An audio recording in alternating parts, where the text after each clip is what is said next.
Once upon a time, deep inside a quiet forest, lived a small bird with shining feathers and a gentle heart. The little bird had a strange habit.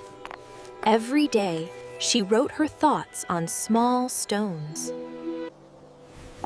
Joy or pain, she believed every moment was worth remembering. She placed each stone into a small cloth bag she carried wherever she flew. At first, it felt beautiful. The bag became her treasure. But as days passed, the bag grew heavier, and her wings grew tired. Why do you carry that bag, little one? It holds my life. Every joy, every pain, every lesson.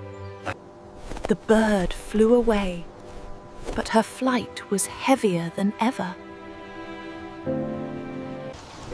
One rainy evening, she fell under the weight of her memories.